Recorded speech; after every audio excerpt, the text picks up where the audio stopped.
Cox. I am the high school counselor here and also the dual enrollment coordinator. So you get the privilege of hearing from me today. I've been doing this for, I guess this is my 6th year now that we've had dual enrollment. So it's been really fun. I've been able to watch a lot of growth in the program, so excited for this next group of kids coming in.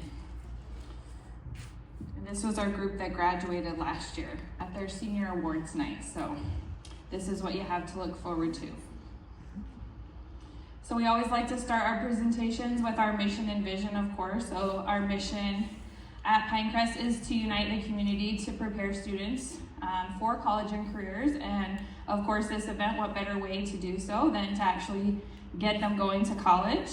And then our vision is that they're going to perform at the highest levels on all academic measures, which again, this embodies that vision, getting our students into college at an accelerated rate.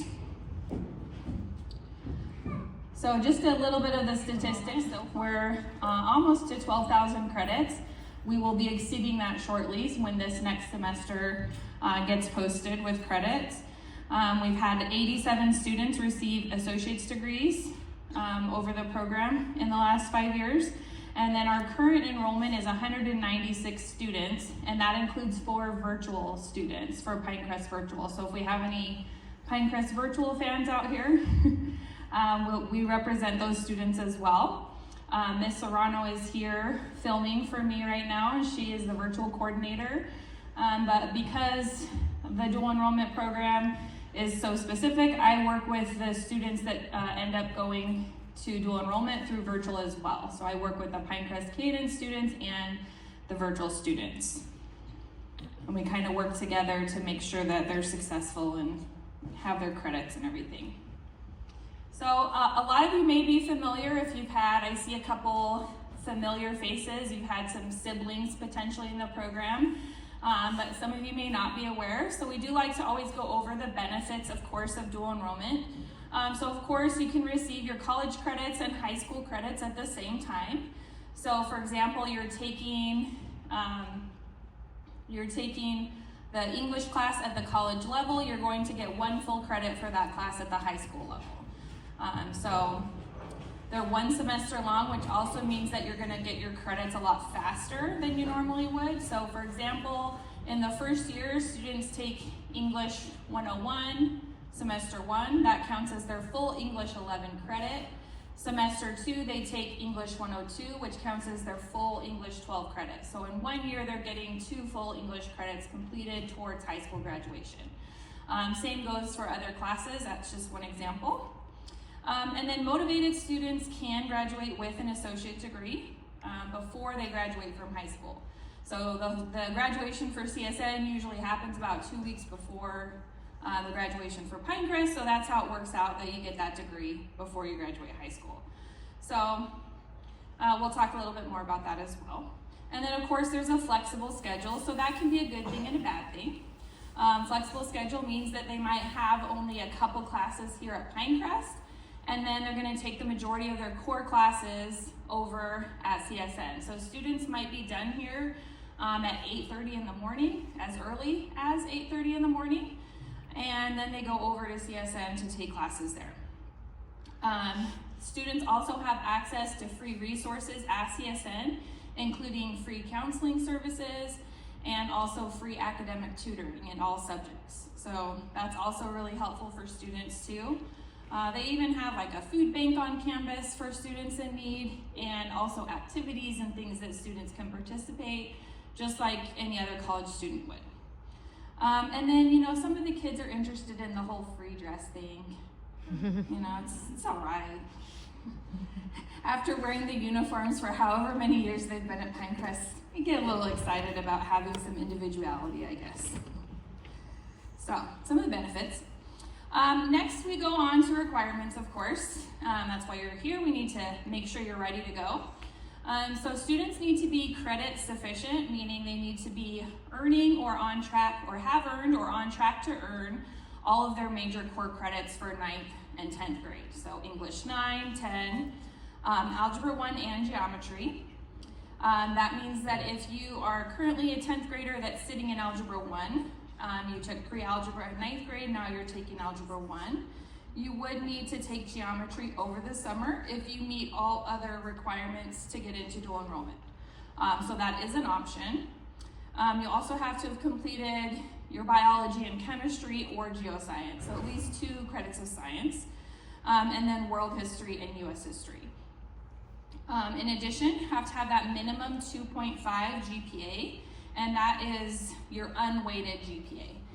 We do look at the end of your sophomore year, so if you're currently sitting at a GPA that's not quite 2.5, you do have time to get that up. We need to see your current grades rising in order to do that. We also need to look at your CERT scores. So some of you may know, some of you may not know. Our students take CERT, which is a college entrance readiness test. It's comparable to the ACT, and they take that 3 times a year.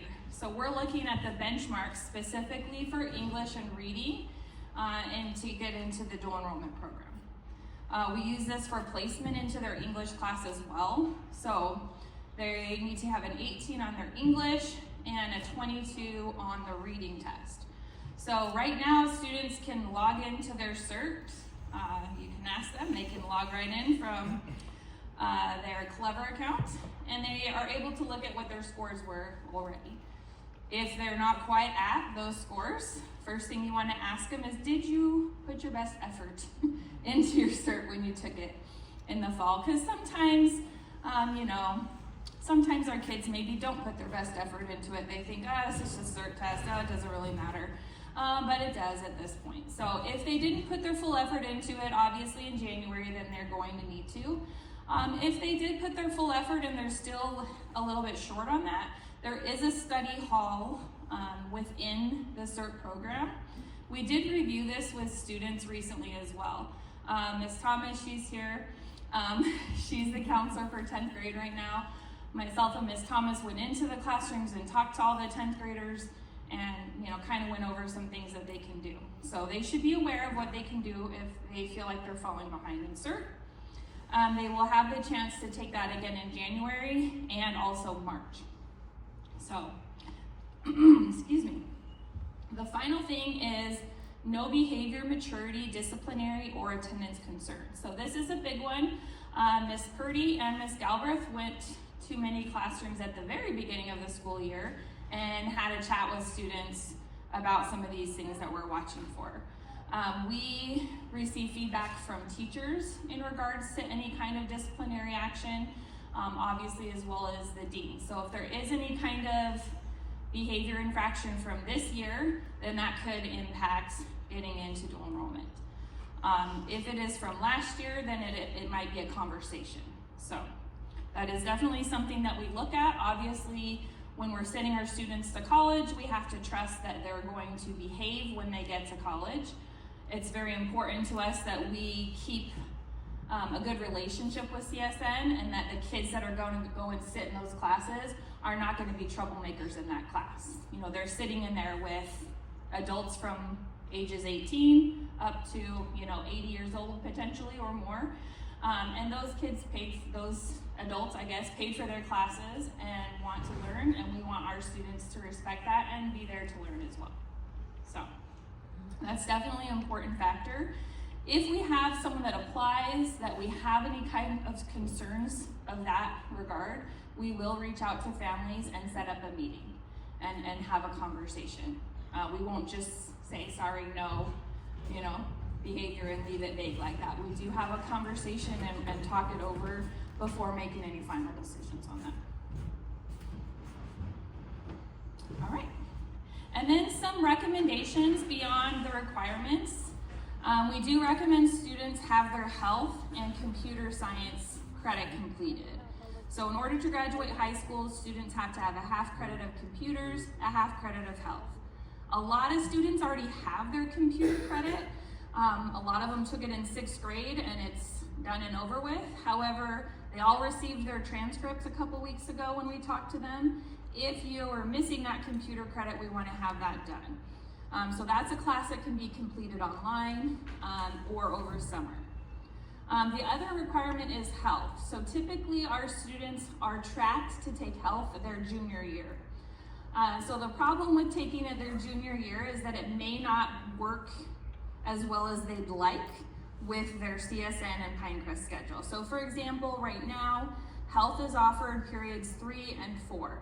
Some students only want to be here for maybe one period in the morning. They don't want to have to stay until 3rd or 4th period.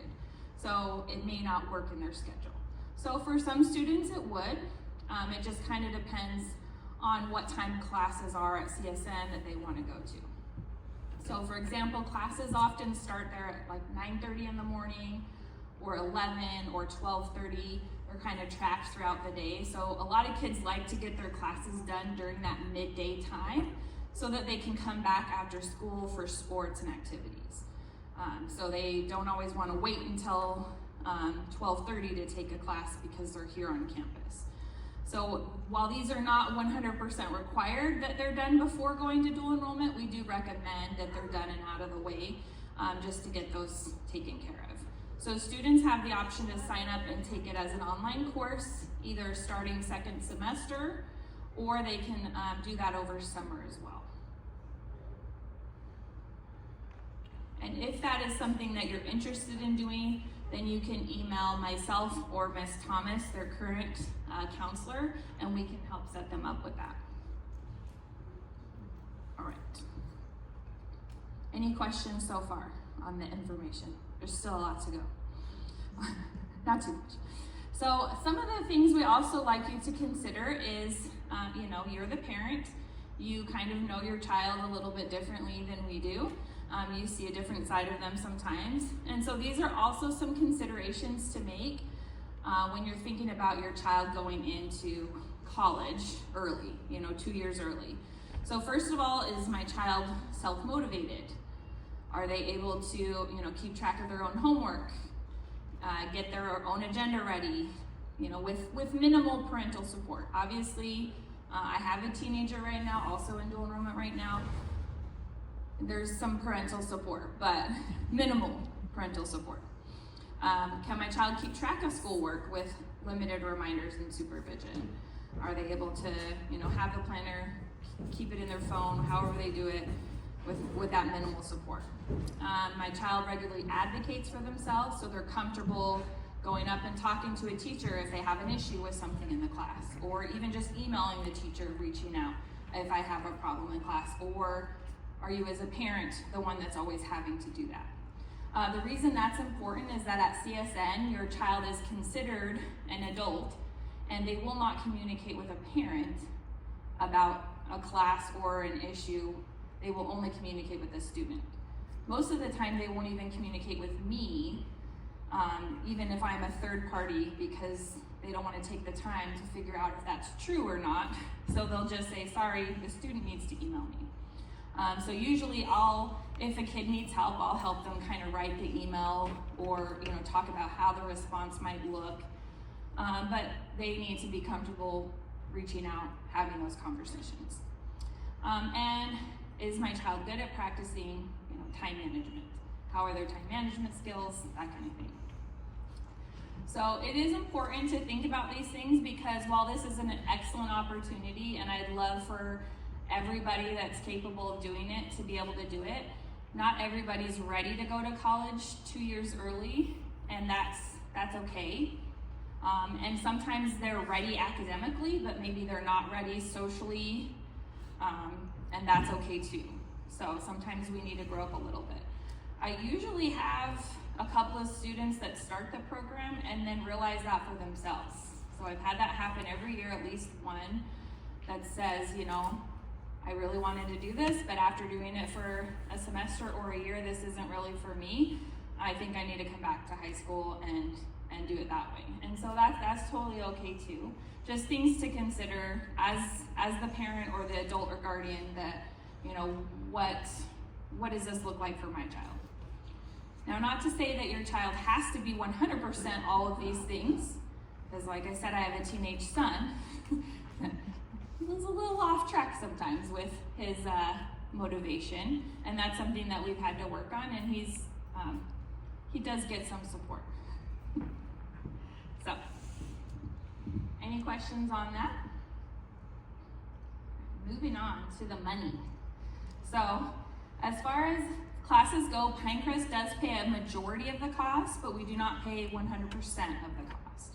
So right now, CSN provides tuition reduction for our dual enrollment students. So each class costs approximately $300 for a 3-credit class. That includes their fees. They do not provide that discount in the summer, but only for fall and spring semesters. We will pay for the courses that students need for graduation, and that's usually 3 to 4 classes per semester. So for students that are taking math on campus next year, Algebra 2, those students will have 3 classes that we pay for. And then the students taking math at CSN will pay for 4, since we're paying for that math class as well. So that's how it looks. And then families are also responsible for any books or transportation fees or anything like that that you might need for the cost. Books, it kind of depends, and they could be anywhere from $100 to $500 for the semester. It kind of depends on the professors that you get and what that looks like. So for this semester, my family only had to spend about $150 on books for our son. So we kind of lucked out. He was able to have classes that provided materials online. A couple other students that I worked with, they had to pay about $300 for books because they had a couple classes where they're required to do a subscription. So a couple classes have that where they have to pay like a $60 fee to get the subscription to be able to access the online materials. So it does vary, but that's just an expense to plan for as well. The full cost breakdown does possibly change every year because it does depend on funding and everything, but the goal is always that we will pay for any class needed for high school graduation.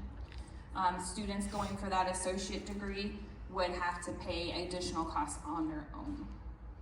And then the funding details are always communicated 100% before the semester begins. So for the associate degree, it's not required that you get an associate degree. It's you have to take additional classes that are beyond what we pay for and beyond what your high school graduation requirements are, and those are family funded. So you do still receive that discounted rate if you take an additional class during the semester. It's about $300-ish. But if you took a summer class, it would be their regular rate. It goes up a little bit every year. It's about $500-ish for a class over summer right now for a 3-credit class. If it's a 4-credit class, we're adding a little over $100 for that extra credit.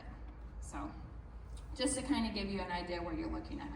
So for this last semester, my son took an extra class. I paid $301.50 for that class. So not a bad deal if any of you have ever paid for college classes before.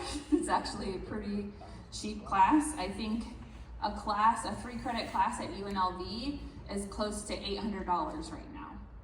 I think it's about $850. So definitely a much less expensive route. Any questions on the cost side of things? Y'all so quiet, all right. So next is transportation. We do not provide any transportation. It is not provided by Pinecrest or CSN. Students often drive themselves if they're able to, if they have a license. We also have students that take the city bus. So last year and this year, we probably have about 10 to 15 students that are taking the city bus. The route picks up right across from the Albertsons. So it takes approximately 10 minutes to walk from campus to the bus stop across the street from Albertsons. But once you're on the bus, that bus route takes you directly to the front door at CSN. And so it actually drives into the CSN parking lot and you get out right there. It's the Boulder City Express Route A. And they can actually get back on at that route and come back to the school as well. Or if you help them out, they can figure out the route home as either way. But if you're concerned about having to switch buses, there's no switching. It's just going straight to CSN campus. We also have students that get rides from parents and students that carpool with either other parents or students that are allowed. Oh, it's tired. Oh no, it's more than tired. Let's undo it and see if we can restart it. There we go. Got extra tired. All right. So I have kids doing kind of all the things. Just obviously, if you are allowing them to drive with another student, I would just verify that that student is legal to drive other students first. They do have to have their license for 6 months before they're supposed to be driving friends. And then, you know, kind of work out a plan with where they're supposed to be, that kind of stuff too. Because some parents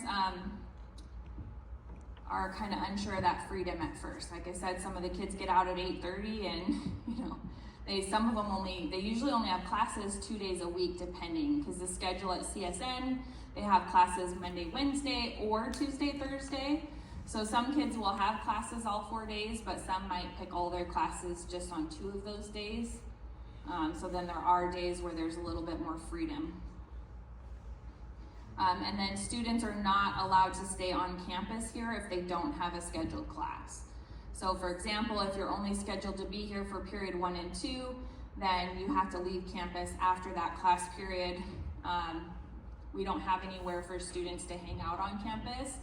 If they're in a situation where, like for example, I have a couple kids that carpool together, and one of them has 3 classes and one of them only had 2 classes. And so then we ended up just giving that other student an extra student aid class so that they both had 3 classes, and that way they had somewhere to be while they were on campus. So if it's something like that where it's an everyday thing, we can make those types of adjustments. If it's something like, oh, this one day, you know, they had something, then you would have to make arrangements for them to be picked up and not be on campus during that time. All right, any other questions about that so far? Yes, well, they can choose, but we recommend that all students take classes at Henderson campus the first year. We do have some of our seniors that choose to take classes at West Charleston, just because they work out with their schedules. And at that point, the ones that are choosing that have their transportation. So I let students make that choice, however, it's okay. I let students make that choice as long as parents and everyone are aware where your student's driving and if that's gonna work with your family, you know, situation. Sometimes kids make plans, right? We know this as parents. They're like, yeah, I'm gonna do this, I'm gonna do that, and they forget to actually clue the parents in on what those things are. So as long as a parent's like, yes, I'm totally fine with that, we can work it out. So how do I apply? All of this information is on our website. We actually will be posting the slideshow as well, and a recording of this in case you want to hear me talk again, because it's that exciting.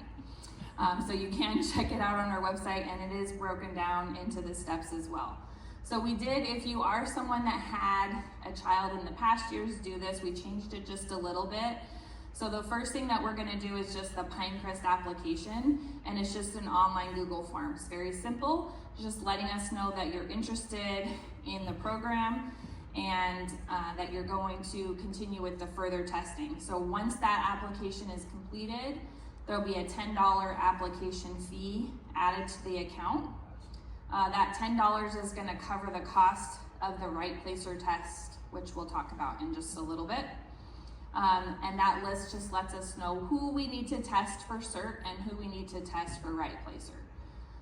So when we do the CERT testing, we pull all the dual enrollment candidates to a separate testing location so that we can make sure it's a little more quiet and controlled for the environment so that they can focus and do their best. So by the 10th, we just need to know who's interested, who wants to apply. And then on the 16th, they'll take their next CERT test in that controlled environment. We're looking for that score we talked about already, the English of 18 and a 22 in the reading. If they do not meet the score that day, then they still have another chance to test again in March. So the next thing that they're gonna do is the application essay. So they could start the essay earlier if they wanted to. You could turn it in earlier if you wanted to. but it has to be done by January 17th. We're not looking for anything too crazy because I have to read them. So it just should be 1 page, 400 words or less, single space, and you're talking about why you want to be a part of the dual enrollment program. What do you hope to gain from it? Why is it important to you? Things like that. We are looking for grammar, sentence structure, like things like that within the essay. It's not a huge component of the overall score, but it is a component. So we're looking that you can form, good sentences and that you have a good reason why you want to do the program as well. And then the fee for that $10 will also be due on the 17th as well through Infinity Campus. And then the last thing is the Right Placer. So Right Placer is a quick response essay. So you receive an essay prompt and you have to write the prompt right then. The program itself is through AccuPlacer and it actually scores it automatically within the program. This is what we use for our English placement. So CSN started out by doing this the first 3 years that we had dual enrollment, and they recently switched to something that actually doesn't give you any information about your abilities in writing or English. And so we've decided as a school that the best way to navigate that is just to do the Right Placer ourselves, because it really does let us know where kids are at in their writing abilities. If they need a little bit more support in writing, they might go to the English 100 class, because that class has a little bit more support built into it. If they score a 6 or above on the Right Placer, they can do the English 101, which doesn't have the extra supports built into it. So we will determine that. So the Right Placer is another component of what we look at in the overall acceptance. So we're looking at GPA, the cert scores, Right Placer, your essay, behavior, attendance. These are kind of our checkpoints that we're looking at. So once we have gone through all those kind of checkpoints, we actually have a spreadsheet that we use for every student, and we color code green, yellow, red with those GPA scores, everything, they have them. So the first round of acceptance letters are kids that are green all the way across. You have all your cert scores, you have your GPA, there's no behavior concerns or anything else. Then those, and you've already passed your cert, you're gonna get the acceptance letters in February, right after we get Right Placer scores and all that. They might be sent out a little bit separately because I actually individually have to do that, so just depending on the day. The second round of acceptance won't go out until after the second cert test. So for example, if you're a kiddo that is green across, but you had a 19 on your reading cert instead of a 22, you won't get an acceptance in February. It doesn't mean you're not going to get accepted. It just means we are gonna wait until that cert score, that next cert test, before we send out an acceptance. So don't stress out if your friends start saying, I got an acceptance, and you didn't. You should know at that point, oh, I'm missing something. I have this, yellow. The same would go for someone that maybe didn't have a 2.5 GPA yet. They might not get that letter right away, because we might be waiting to see what their grades are gonna look like. So there's also a few situations where we have allowed students to enter dual enrollment on a probationary basis. In these cases, we have required that a student pay the full cost or part of the cost in order to participate in the program for at least one semester. So there are options. If maybe one thing is missing, then we might look at that probationary option. So if that comes to that point, we do have a meeting with the family and review the probation contract with you and let you know, and then you can decide as a family if that's what you want to do. So, any questions on that? Yes? So the hyperlink on the application isn't working currently? Yeah, so that's going to be turned on tomorrow for the application. We just didn't want anyone to do it until after the meeting, so. All right, so then the next steps after that is once we're accepted, we will be doing a CSN application. So if you had a student that previously did the program, we used to do the CSN application first, and now we've decided that you don't really need to apply to CSN until we know you're going to CSN, because we're the ones who decide whether you're going, and CSN actually doesn't have anything to do with that process. So as a school, we decide, you're going, and so once we know everyone who has been accepted, then we'll go ahead and just do the CSN application as a group. So we'll have CSN come out to the school and help kind of walk you through that process, because you don't need to have an account or an application or any of that unless you're actually going. So we just moved that into March. And then there also is a math placement test that will be done. And that's only for students that are currently in Algebra 2 honors right now. So if you're in Algebra 2 in 10th grade, that means that the plan is you're going to take math at CSN, and so the math placement test is required. Usually we don't recommend that you do that until April. You need to kind of get through a little bit more of the Algebra 2 material so that you're ready to place at the level we'd like you to place.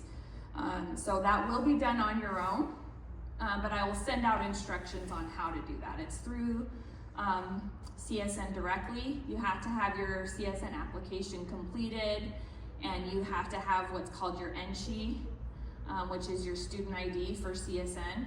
You have to have all that set up before you can do it. So we don't recommend that till April. So once we've sent out all the acceptance letters, yours will come with instructions on, hey, you need to take the ALEKS placement, here's how to do that. It's not too difficult, it's just done on the computer. You can do it from home, but it does take about 2 hours to complete. So students should be ready, focused at the time they sit down to do it with no distractions around. They have a computer camera going, so they have to show the room that they're in while they're testing. They're allowed to use a calculator. So not as scary as it might sound. And then students also have to complete an English placement survey, and I will provide instructions on that too. That's what they now use for determining your placement in English, and it's just a set of questions, which doesn't actually determine your ability, which is why we do the test instead. So the English placement survey just takes literally 30 seconds, answer some questions, and then it pops out what English class you're going to take. They require you to complete it in order for the system to register which English class you're going to take. So we will tell every student which class to sign up for. It asks you questions, and then at the end it says, which English class would you like to take? You'll choose the one we tell you, and then you'll submit that. So we will provide those instructions. Obviously, I'm not going to expect you to remember all that right now, because it's a lot.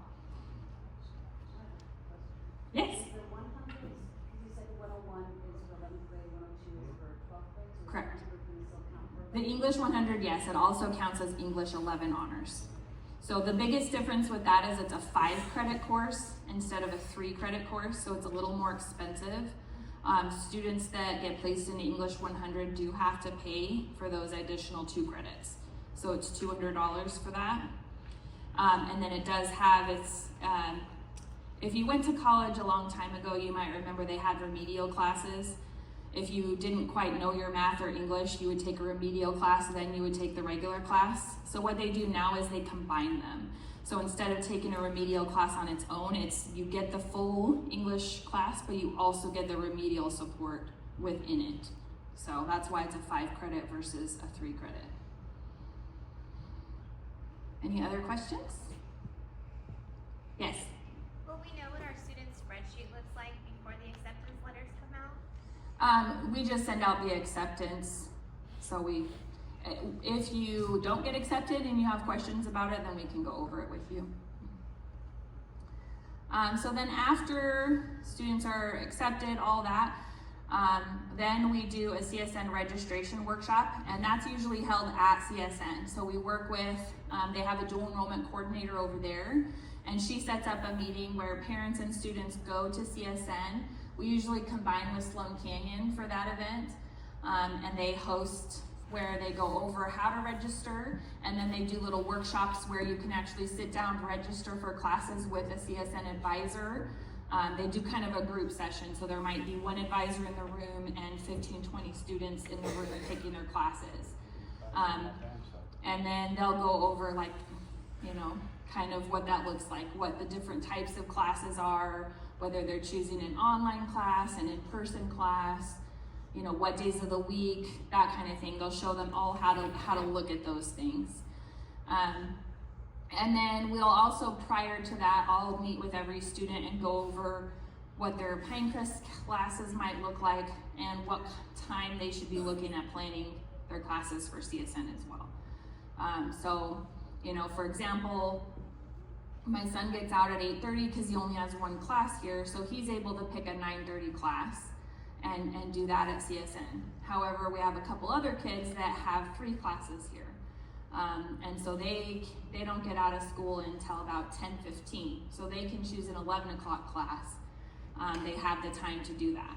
So it's just looking at, okay, how many classes am I gonna take? What time might I be done? What's my transportation like? If I have to take the bus, 45 minutes might not be enough. I might have to take a 12:30 class, that kind of thing.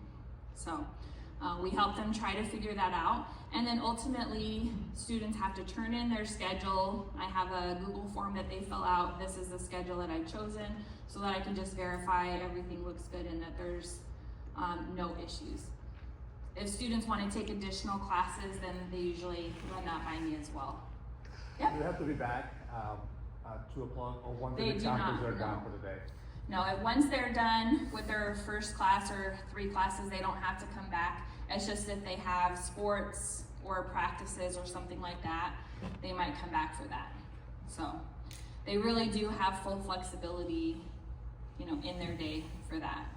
I have some students that are working like almost full-time jobs right now and still managing their CSN classes with it, so. They do have to start up here? They have to, generally we have them start their morning here, because that's kind of how we plan our schedule. So our, you know, math classes, if they have a CTE class, we kind of work the schedule around that, so that they take at least one class here first, and then they can go to classes at CSN. So the junior year, all juniors are required at least 1 class on campus. We also require at least 1 in-person class, preferably more. We are really looking to push kids into in-person classes.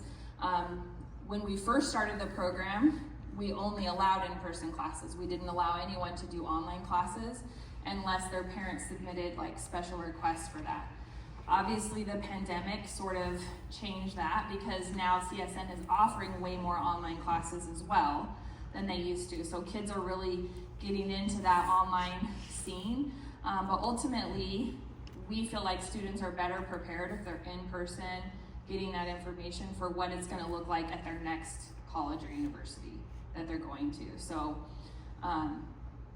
we encourage all students to take as many in-person classes as they can, but it is required that they do at least 1 or 2 if they have 4 classes. So, and then we also require all the students to do a boot camp for the first couple weeks of school. So their CSN schedule, CSN classes don't start till the end of August, and obviously we start earlier in August. So for those first 2 full weeks, where they only have classes at Pinecrest, then they spend 1 extra class period with me doing lots of fun things to prepare them for college. So I like to go over things like time management. We go over like note-taking skills. We talk about like online classes, how to maneuver the CSN website, what to look for. We go over how to purchase books, and different like websites they can use besides the CSN bookstore. So there's a lot of good information. That I only make them sit for just 1 extra class period a day. We usually involve some sort of activity as well. So they do that for the first 2 weeks to kind of get on their feet and get going. And then after that, students are required to do a grade check with me like once a month. So they submit the grades from CSN to me, and then I review them. If there's any issues, I can call the students down. Going back to that slide about students being prepared, some of you are used to relying on Infinite Campus for your grades, and we don't get any kind of grade update like that through CSN. So if you want to know your kid's grade, you've got to have them log into their campus and show it to you. And then they're going to have a long story about, well, my teacher didn't update this grade and they haven't graded this yet, or, oh, well, this is just what my current percentage is, but I haven't done all these assignments yet, and so it'll be better once we do that. I've heard it all. And not just from my own kid. It's usually not my own kid. It's all my other children. So there's a lot of weird things that happen with the teachers, so you do have to kind of, help navigate that with them as well. It's good learning for them. So, any questions? Yes. So you know how they get their Chromebook at the beginning of the Mhm. day, and they take that book with them to CSN? Yeah, they can use their Chromebook. Sorry, I'm just going up. They can use our school Chromebook. They can also use their own device if they have one. So dual enrollment students are allowed to bring their own devices to their classes here on campus as well. So it's up to you as a family. CSN also has a program where they provide free laptops, but most of the kids say our Chromebooks are better than the CSN laptops. So I've had a couple kids try both, so they can do that. Up to you if you want to have their own device purchased for them though. Have you had any issues with any of the coursework from CSN not being able to be open with the restrictions? We haven't really had too many issues with that. If there's something that they need on a regular basis, then they just have to put in a request, and we can whitelist the program. So we've had a few times where they just send it to me. I have to get the full link, and then I'm able to send the full link over and get it whitelisted. So, any other? Yes? Is it beneficial for the kids to, we've gotten the email phase, Boot camp? Mhm. would that still be beneficial for the students to sign up for? So for the ACT, they all have to take it their junior year. So all juniors have to take ACT. So ACT will still be used for regular college admissions and scholarship opportunities. It just wouldn't be used for the dual enrollment side of it. So it is up to you on that if you want to participate in that. Definitely, I think the junior year is a good time to participate in that because they do it right before the test, and it really gets it in their mind right before they need it most for that test. So if they're in 10th grade now, it would be more beneficial to hold off until the next year. Well, they could do it. I've had kids do it both, so it is totally up to you. I've had kids do it both years, but I think junior year for sure would be good at looking at it. And it's always offered. Yeah, we always do it in January. So it'll be, and typically they take the test in March. So for this year, they're taking the test March 4th. So the boot camp's in January, and then they only have a couple months until they take the test. So, and for college admissions, when they look at, let's say I'm gonna go to a 4-year university, that university, they're still applying to as a freshman with dual enrollment credits. And so they still will look at if it's a school that requires a college admissions test, then they'll still look at ACT, but they also will use it for scholarship purposes. So for example, UNLV doesn't require a test score anymore, they're test optional. But if you have a 22 on your ACT, you automatically get admitted into their school. So that's one advantage. If you have higher than that, then they're gonna look at it for scholarship potential for like any merit-based scholarship. So, other schools have the same type of policies, they all look a little bit different. I think SUU does a scholarship if you have at least a 28 on your ACT. And UNR has a scale system that they use as well. So those are the benefits of having that ACT score. Great question. Yes? What about like the college credits transferring to, I know here is in data, and you guys have calculation. Yeah, that's a great question. So she's asking if for the college credits transferring from colleges. We have not really had any issues with students transferring credits. I had one student where they made her retake one class. They didn't like whatever she did it was like a business class of some sort, so they made her just retake that one class for her program. But we've had students that have college credits accepted at Oregon State University. We've had Pepperdine. We've had kids obviously stay in state. We've had kids go into Arizona, NAU and GCU accepting credits. So really, it does depend on the school. If you're a student that has like an Ivy League school in your heart, they will not accept dual enrollment credits. They look at dual enrollment credits as like taking the highest level classes, but they require you to still take 4 years of, you know, Harvard classes in order to get a degree from them. That's just their policy. So Ivy Leagues are usually the only ones that are very specific in that way. Some schools will like it better if you have an associate's degree. You know, they're gonna just automatically award you those credits. But we really haven't had too many issues with kids getting credit to credit. I also recommend if you have a school where you're like, this is the school I want, like my heart is set on going to this school, that you reach out to the college. I can even assist with that, and call the admissions department and ask them how they treat dual enrollment credits. You know, I don't know for every single school offhand. I've more and more every year, but definitely if you have your heart set on a school, you should call and ask just how they treat them. And then of course in state, UNLV, UNR, Nevada State University, they're all part of the same NSHE system as CSN, so every credit that you take in a regular level class from CSN will transfer. CSN does have some specialized classes that don't transfer. I usually don't recommend students take those, and I go over that with them when they're choosing classes, what those look like. They're usually pretty unique classes, so most kids aren't choosing them because they're like classes that are going to be, so for example, the aviation classes.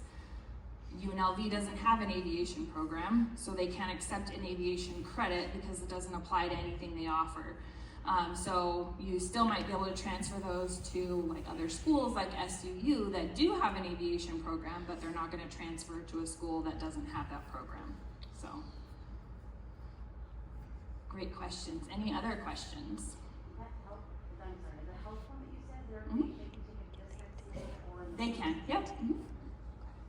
So we did talk to the kids about that. If they felt like they wanted to sign up for it sooner to get it done with, then it is an option to take it now. And they just work on it online, either at home or during their study skills class, if they have one, and get it done. She was asking about the health class. If you wanted to take that now, they can take that this semester if they wanted to, or they can do it over summer. Okay. Any other questions, concerns? Yes. So if the computer science class was a 6th grade class, but she didn't go to the 9th class as a 6th grader, but became 8th grade, why is that required as a high school credit? So it's just part of the Nevada State Department requires every student take computer science.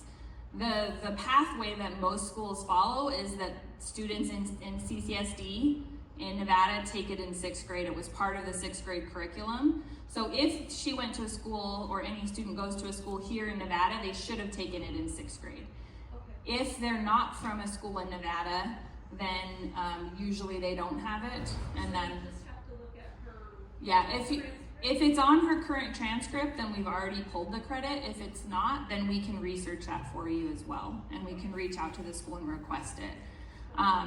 I know like Legacy Traditional, they are considered elementary school in 6th grade, so those ones weren't always transferable, but we can double check that. So you can either email myself or Miss Lynn Thomas, and we can research that. Awesome, thank you. Anyone else? Did someone have a question? Oh, sorry. I don't have my glasses on.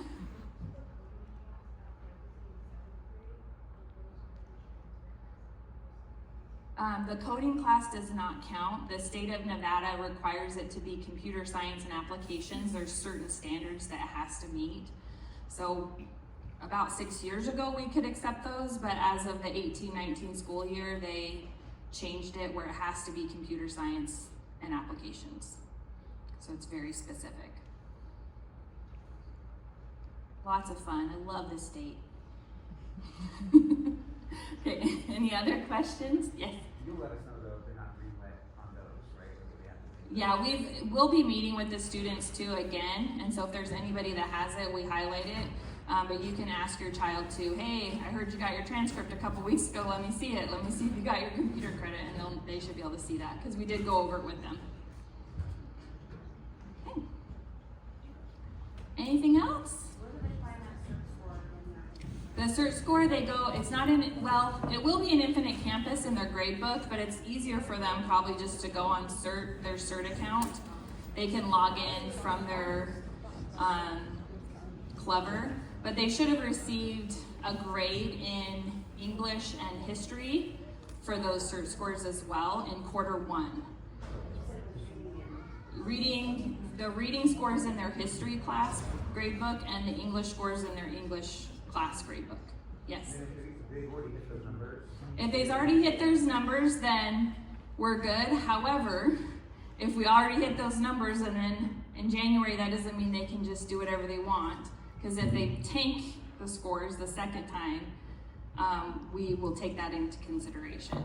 So if they hit the numbers and then the second time they missed it maybe by 1 or 2, we'll take the first score.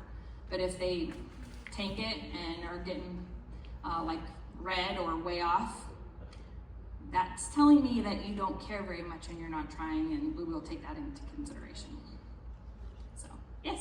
If you're not enrolled in a history class, where would that score be found? In their CERTS program. So it's the CERT for schools. They can log in directly from their Clever account. Okay. All right, any more general questions? I'll stay after if you have any other specific questions to your student. And we'll go ahead and end for the night. Thank